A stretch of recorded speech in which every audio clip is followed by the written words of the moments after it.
Zaayidoon akka rakkatee daandarratti kufee jiru beeksisaa chaanaala isaarratti gad dhiisee akka jiru namoonni baay'een keessan argitanii jirtu natti fakkaata.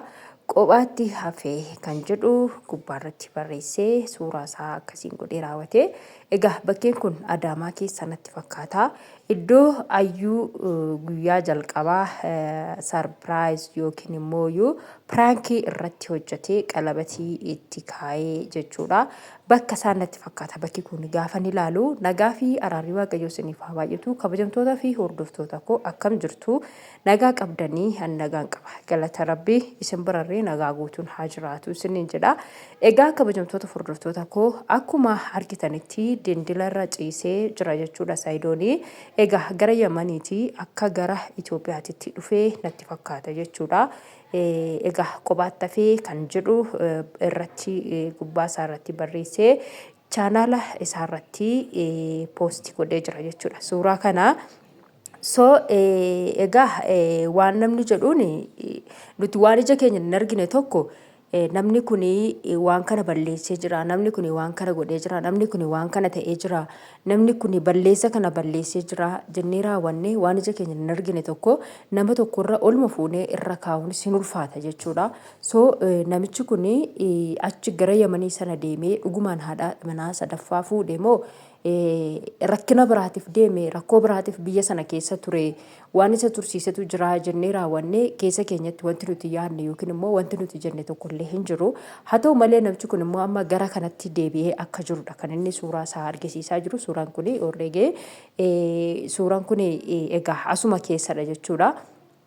Kanaafiyyuu egaa waan baay'ee tokko ulfaatudha kophaa kootti hafee kan jedhudha. Inni gubbaa isaa irratti barreessee raawwatee suuraa kana poostii godhee kophaatti hafee yoo jedhu gara baay'eedhaan namatti fudhatama. Akkuma jedhame Sumayyaan akka dhukkubsattee jirtu akkasuma immoo ilmaan isaallee gara Bahar Daaritti akka ergamanii jiranii dubbataatii turanii namoonni baay'een keessan viidiyoo sana ilaaltanii jirtu. Qannoo shawuu jiranatti fakkaata mucaan suni.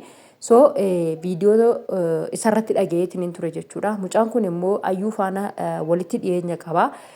Ani immoo ayyuudhaaf bilbileetiin ture. Ayyuun bilbila narraa kaasuu didde malee bilbileefitiin ture jechuudha.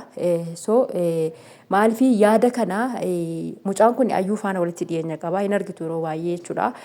Gara peejii biraatiin yeroo isaan viidiyoo garaagaraa waliin hojjetanii nan arga jechuudha. Yeroo baay'ee ijoollee kana walitti dhiyeenya akka isaan qabanii qannoon fi ayyuun jechuudha. Qannoon garuma ayyuutiin dhaga'uu danda'a jechuudha. Sumayyaan dhukkubsachuu. Sumayyaan dhukkubsattee hospitaala galu haala miidhama keessa Sumayyaan haala rakkisaa keessa jiraachuu garuma ayyuutiin dhaga'uu danda'a. Haa ta'u malee inni yommuu kaleessa dubbataatii ture isinii waa'ee ayyuun abbaa manaa qabatteetti yookiin hiriyaa biraa qabattee jirti dhumaanii ajandaa godhattanii raawwattanii asiif achi fiigaa jirtu malee namoonni biraa maal keessa jiru? Sumayyaa maaltu mudatee jira? Zaayidoo maaltu mudatee jira jettanii raawwattanii namoonni gaafattan hin jirtanii jedhee raawwatee dubbateetii ture jechuudha mucaan suni. Mucaan kun waan jara kanaan walitti dhiyeenya qabuuf wantoota tokko reereshinii qabaachuu danda'a irraa dhaga'uu danda'a jechuudha. Haa ta'u malee ammas immoo egaa dubbichi dhugaadhuma ta'ee Sumayyaanis dhuguma dhukkubsattee hospitaala galtee ilmaan isaarree dhugumaan gara Bahar Daar deemanii Zaayidoon haala kanaan egaa kophaa kootti hafee kan jedhu suuraa kana akkasittiin kaa'ee natti fakkaata. Yommuu ilaallu waan haala baay'ee rakkisaa keessa jirudha jechuudha. Akkaataan inni itti suuraa kana achirra kaa'etti daandirra ciiseeti kan inni jiru. Dindila gubbaa ciiseeti. Egaa baay'ee tokko ulfaata dhugaa dubbachuudhaaf jechuudha. Maaliifiin nama kana jechuma namaa waanuma namni jiru dhaggeeffannee raawwanneet wantoota baay'ee jenna malee namichi kun maal keessa akka jiru maaltu akka isa mudatee jiru nuti wanti nuti beeknu tokko hin jiru. Rakkinni keessa isaanii jiru hunda isaaniitiyyuu isaanumatu beeka malee waan gara sooshaal miidiyaatti dhufu qofadha nuti kaanee raawwannee kan haasofnu malee kaanee kan dubbannu malee kaanee kan waliin dhoofnu malee rakkoo jara kanaa keessatti gadi buunee raawwannee wanti nuti ilaallee jiru. Amma akka suura kana argeen ayyuudhaa bilbilee fi naannarraa kaasuu didde baay'ee tokko ulfaata jechuudha. Maaliif ani immoo bilbila Zaayidoo hin qabuuni namoonni bilbila Saayidoo qabdan yoo jiraattan akkasuma immoo bilbila Sumayyaa illee namoonni muraasni keessan qabdu natti fakkaata. Egaa Sumayyaan maal keessa akka jirtu haga ammaatitti wanti nuti beekne tokko hin jiru. Ammas immoo Saayidoon rakkoo maalii keessa akka jiru rakkina cimaa keessa galee akka jirudha jechuudha kan inni argisiisateeru suuraa kanarratti gaafa ilaallu. So kanaafiyyuu jarri kun maal keessa bu'anii jiru maal rakkina maaltu isaan mudateetii jira.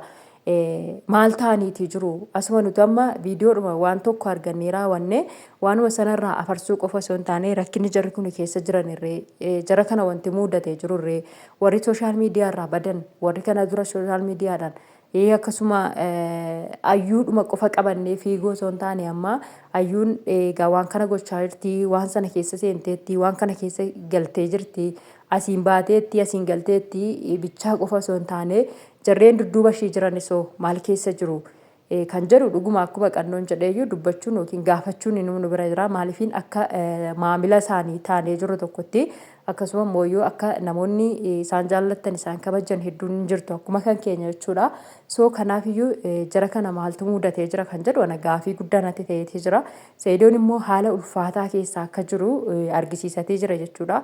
Waa malee viidiyoo kana yookiin immoo suura kana fuudhee raawwatee achirran kaa'u rakkoo numti cimaan tokko isa mudatee rakkinni hamaan tokko isa qunnamee itti jechuudha kan suura kana fuudhee achirran kaa'e malee callisee too suura kana achirra kaa'e natti hin fakkaatu jechuudha.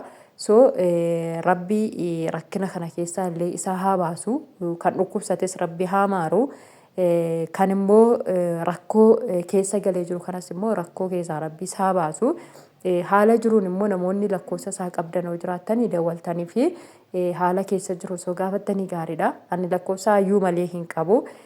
Ayyuun immoo narraa kaasatiin jirtu jechuudha. Yoo intarneetii isheenitti argisiisuu hin danda'a gara telegiraamiitiin jechuudha. Duras kanan dubbisaatii ture. So ammas immoo telegiraamiidhaan hin dawwaleef jechuudha. Bargit daayirektiis dawwaluuf hin danda'a garuu bilbilli ishee hojjetaatii hin jiru jechuudha. Telegiraamirraan miseejis barreesseef hin jira naa deebisaatii hin jirtu.